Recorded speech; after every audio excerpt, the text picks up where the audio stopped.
Well, hello. Welcome back to the Scale My Ecom Store podcast. Kath Langman, your host here today. And today we're going to be tackling a topic that's probably on a lot of your minds right now, which is what to do when February rolls around and your sales take a nosedive. If you've been feeling the pinch this month, you're not alone. February is historically the slowest month for e-commerce sales. I mean, it's the shortest month of the year, but also most consumers, they've spent up big on Christmas. They've spent during summer holidays and back to school expenses.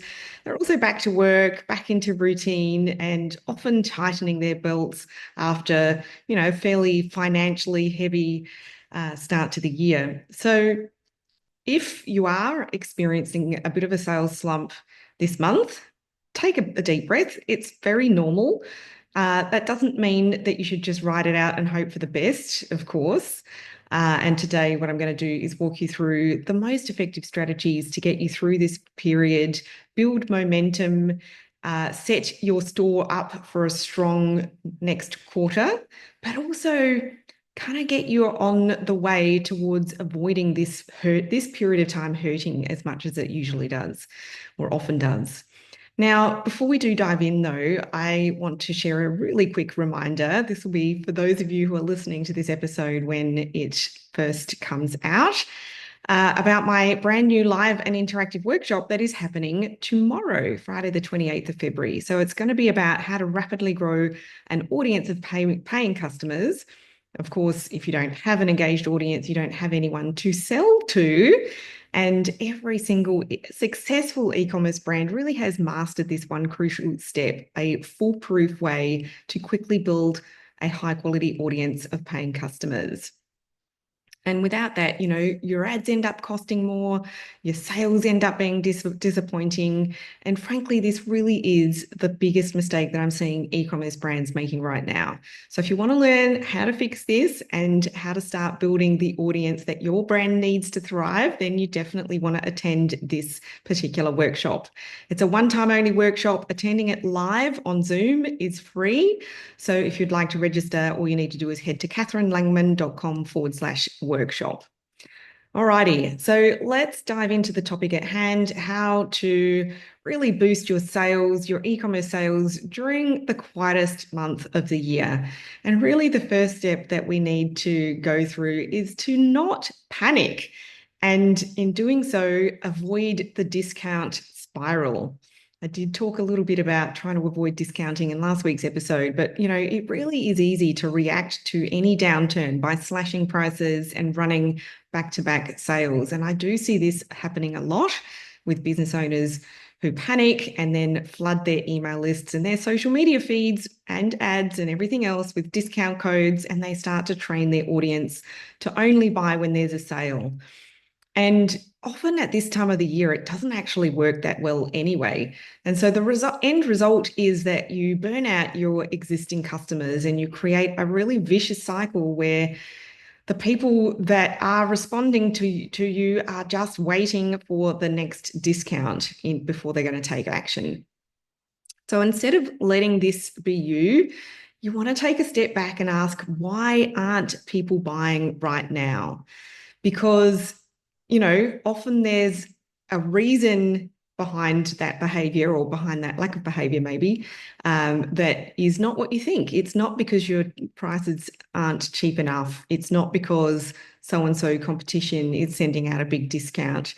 So, an example from my business in Degare, my natural beauty brand, we found that all of our regular customers bought up really big during our November and December promotions. So we had a new product launch, we had Black Friday, Cyber Monday, and we had our Christmas promotions, and all, pretty much most of our regular customers, they stocked up on their supplies at that period of time, and they're actually they don't need anything right now. It's not, there's probably not really an offer or a promotion that we could dangle to this audience at this time of year. I mean, I'm not talking in absolutes. Of course, there's still people who are buying, but just not at the volume of that time of year, right? And it's because the vast majority of them have already stocked up and they just don't need it right now. But kind of in conjunction to really trying to dive in and understand what the cause is and why your people aren't buying right now, is to also really try and understand the cause of your sales slump.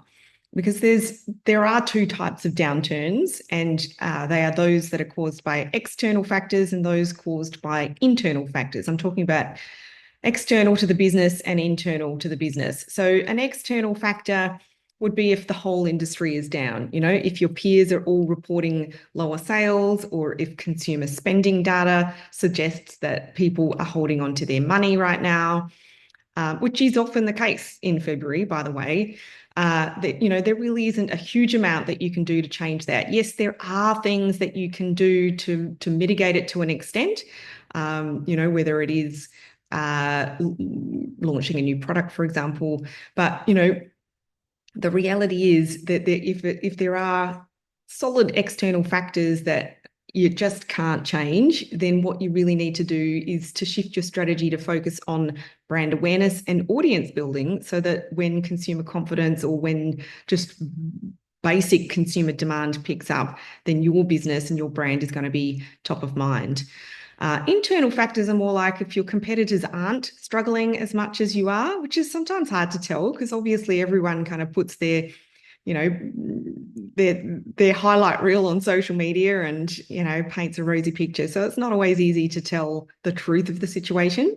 But if you're pretty convinced that others aren't struggling as much as you are, then really what you need to do is analyze your marketing and customer journey and try and identify if it's a you problem or a marketing problem. So are your ads underperforming? Is your website conversion rate lower than usual? Have you been consistent with your email marketing and organic content? And obviously I'm talking about consistency with all of this content that isn't about sending out discount after discount after discount. And so when it comes to really taking that internal focus, or having an internal focus, and really trying to analyze what's going on with your marketing, you want to think of it a little bit like an elite swimmer preparing for a competition, which is kind of what's happening in this house right now. We've got state swimming championships next weekend, national championships a few weeks after that. So obviously you guys know, many of you know anyway, my two boys are competitive swimmers, and they're pretty dedicated to it. It kind of takes over our life in many ways. But if a race doesn't go to plan, which certainly happens, they don't just blame it on the weather or the pool conditions or some other external factor. They do things like review the footage, the replays of their race. They analyze their stroke technique. They make small improvements. Even things like, looking at their diet and recovery and their sleep, and having a conversation with their coach to, is what they've been doing in training the right thing for them, all of this kind of stuff. And, all of these kind of small improvements lead to better results next time. And business really is the same. You need to be constantly assessing what's working in every step of the process and what needs to change or be just improved.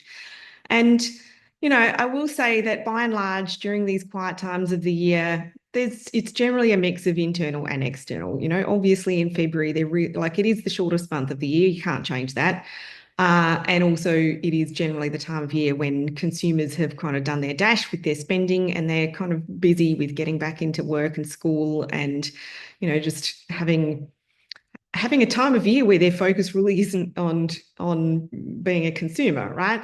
So you can't necessarily change that, but you can mitigate it to an extent, and do things where you are finding ways that are relevant to your audience right now to educate and to stimulate demand for your stuff, and to do whatever is humanly possible to increase your conversions, and it's conversions all throughout the the funnel, if you want to call it that, right from getting the reach and the views from your top of funnel content, your ads, everything else that's, super public facing, getting, stopping the scroll rate, getting increased click rate on your, and, lower cost per click on your content, getting people to your website for a cheaper cost, but also getting the higher quality audiences to your website. And then obviously, from there, optimizing the website so that you are increasing your add to cart rate and your conversion rate. Now, something that's kind of thrown a slight spanner in the works, to use an Aussie term, in February, Meta has been doing some more experimenting with their ad platform functionality and algorithm again. They don't roll these new things out to everyone all at once, but a lot of newer ad accounts have seen a totally new ad type being added to their ad accounts, and a traditional kind of purchase conversion account has been deprecated and it's not available anymore.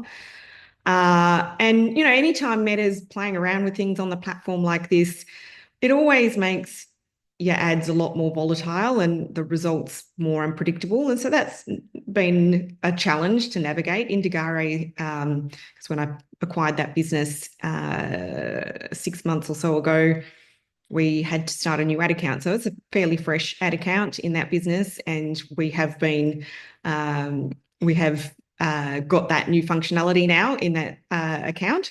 So, it's been up and down with ads, which is always frustrating. What we've had to do is get a whole lot more granular with our messaging in our ads and our ad creatives, and, really be targeting the specific pain points that our customers have, and kind of go back to that whole, let's test some stuff out with different angles, different messaging, different creative formats, and so on and so forth. And things are kind of come back to life again, which is great. But, it's pretty frustrating when those sorts of things happen. Beyond, trying to identify the cause of a sales slump, and, what you can do about it, really in these quieter times of the year, we all need to be focusing on brand awareness and increasing consumer demand or generating demand. So when sales are down, really the worst thing that you can do is to just go quiet, which a lot of particularly small business owners do. It's like this knee-jerk reaction. Oh my goodness, sales have dropped, and that must mean that nothing's working. My business isn't going to survive this, so I just have to batten down the hatches and stop spending money. But that is honestly the worst thing that you can do. Is, in reality, now is the time to double down on your visibility building activities so that you can attract new customers and nurture your existing audience. So what you want to be doing is creating and sharing a lot more content that, for example, engages and educates. So sharing content that helps your customers to solve a problem, show them new ways to use your products, or even just simply entertain them. There's been some pretty funny reels and TikTok themes that I've seen going around, that, essentially they're not trying to sell or educate or anything like that. They're just simply there to help you procrastinate and entertain you and nothing else. And that can be still helpful at keeping your brand name top of mind. Next, the social proof and storytelling type content. So showcasing your customer testimonials, especially where they are addressing commonly held pain points and perceived risks amongst your customer base. Also showcasing more in terms of volume and variety, user-generated content or UGC content. Also things like your before and after transformations. People often will buy when they see other people getting results, and it's not just you, the brand owner, doing all of the talking about your brand. It's somebody else agreeing with that, and also saying that they got good results from your stuff. And then also your paid and organic traffic strategies. You definitely do not want to be stopping running ads right now, but what you do want to do is shift more of your focus than perhaps you might at other times of the year to that kind of top of funnel audience building content. So instead of just pushing out your products, you want to be using more like video ads, for example, and really engaging creatives that are they're eye-catching, they stop the scroll, they help to educate and inspire your audience, and really, you really want to be enticing them to start thinking about their specific needs, wants, pain points, desires in relation to what you sell, of course, and just at least encouraging them to click through and take that next step. And email and SMS marketing as well. I mean, I think probably a lot of brands went, maybe a tiny bit too heavy with SMS marketing during the Black Friday, Christmas period. Thankfully, most brands have kind of dropped back that volume at the moment. But it's still an important part of the toolkit, the marketing toolkit, as is email, of course. And this really is a great time to be sending value-driven content. So and making sure that you are doing things like segmenting your database and you're not just sending the same content to everyone on your list. You want to try as best as possible to send relevant content to different segments of your list. I mean, you could think of things like styling guides or behind the scenes peeks of new stuff that's coming through, or some other kind of helpful tip. So don't just send those salesy emails. I should kind of, make mention here that Klaviyo, obviously Klaviyo is our recommended and favorite platform for email and SMS marketing, have been putting out a bunch of new educational content to really help their platform users to learn more about how to use segmentation. And there's a whole lot of new predictive analysis and AI-driven functionality in there that just makes using the platform and getting the value from the platform a million times easier. I think we'll do a whole episode on this very soon, but if you are a Klaviyo user, you should really try and dive into some of that educational content that they've been sharing, and really just think about how you can get more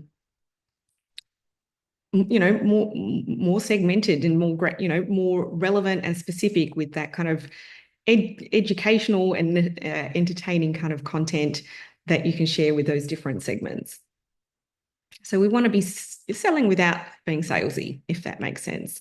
So within Degare, what we've been doing is creating a lot of new content ourselves that is super relevant to our customers in this season. So, here in Australia, obviously it's still pretty hot. It's still summer. So, we've been creating content that speaks to the problems and issues that our customers experience with their skin and their hair at this time of the year. Plus, also, we've been just really doubling down and working hard on getting much greater audience reach and credibility from other activities like, working with media and getting some PR coverage, doing some collaborations and all this kind of stuff. So that's been really super helpful.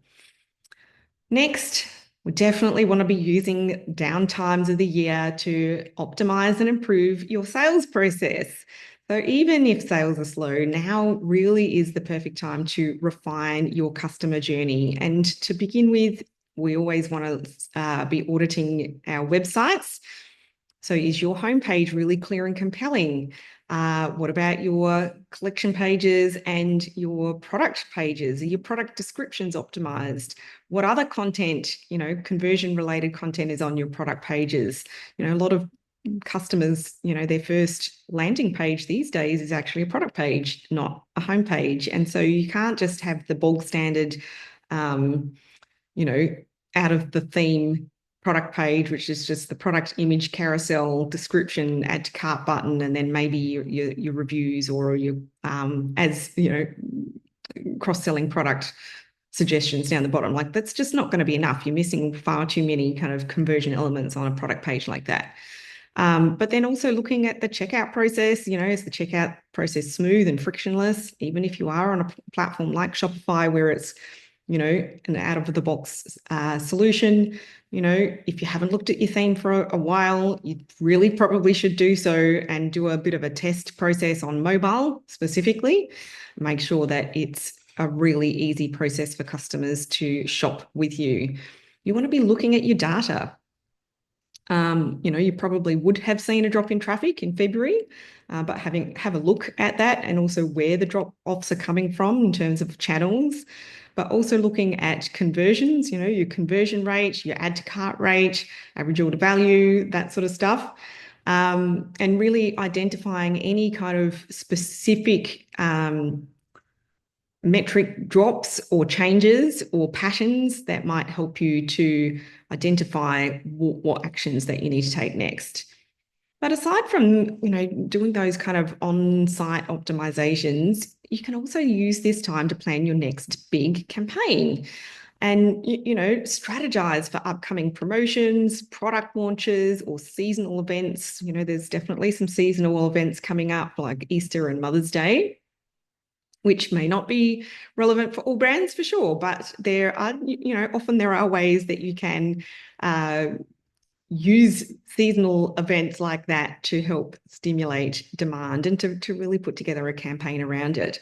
So let me, and certainly, with Indagara Natural Beauty, we'll be working towards a Mother's Day promotional campaign. But what we have been doing to date in February is really working hard on optimizing for search engine optimization, which, as I've been banging on about on this show for a few months now, it's very difficult to get organic search clicks these days since Google changed their algorithms significantly, probably a year ago or close to a year ago. I mean, they change it all the time, but the volume of clicks that organic search clicks that now leave any kind of Google-owned property, whether it's Google search or YouTube or whatever, it's just so, it's dropped off so much. So, we're all competing for far fewer clicks is what I'm trying to say.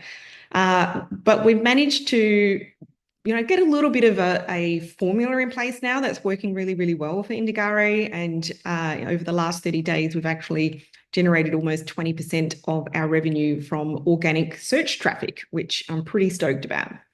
We've also been working really hard on continuing to optimize our key product pages for initially for increasing the add to cart rate and then by extension, the conversion rate.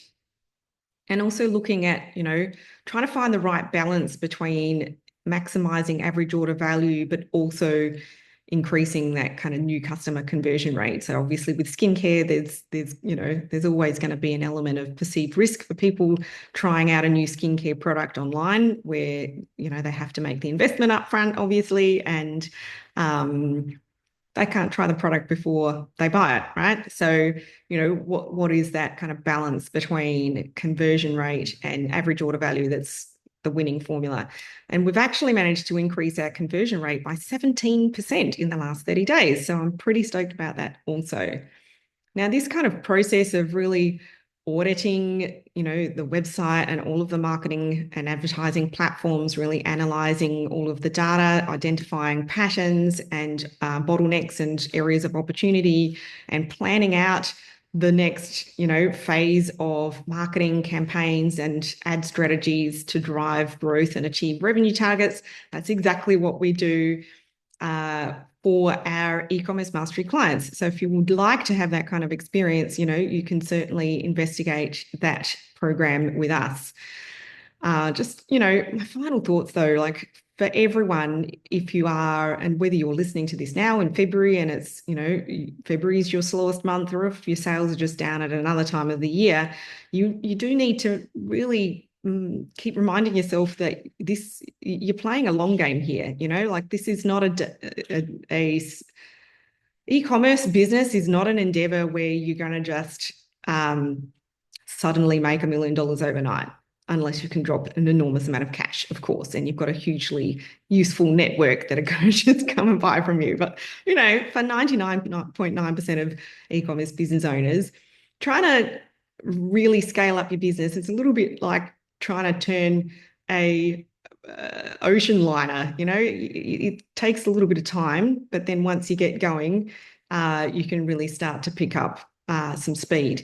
So if your sales are down this month, don't panic. Use this time to fine tune your marketing, build your audience, and create a really strong foundation for the months ahead. The brands that invest in brand building now, they are going to be the ones that will win super big when consumer spending picks up. And if you can do that, then when you head into February next year, it's not going to be so painful. And if I guess just final call out again, if you do really want to have help with crafting a marketing strategy that works for your business, whether it's refining your paid ad strategy, dialing in your content strategy, or really getting a proactive, website sales conversion strategy in place, then, book in a chat with us. There's no cost, there's no obligation to do that. Like I said, our e-commerce mastery program, in that program, our clients get to have a personalized growth strategy prepared for them by me and my team, which is what really helps them to accelerate their growth so quickly. So if you just want to investigate that, all you need to do is head over to katherineLangman.com/work-with-me. It's in the menu. You can just click around and you'll find that. But yeah, just feel free to book in a call if you would like to find out more. Other than that, though, I hope you have enjoyed this episode and find it helpful and timely. Please share it with any fellow e-commerce business owner who needs to hear this right now. And don't forget to hit that follow button so that you never miss a new episode. But that's it from me today. Have a fantastic rest of the week, and I will be in your ears again on the show next week. Bye for now.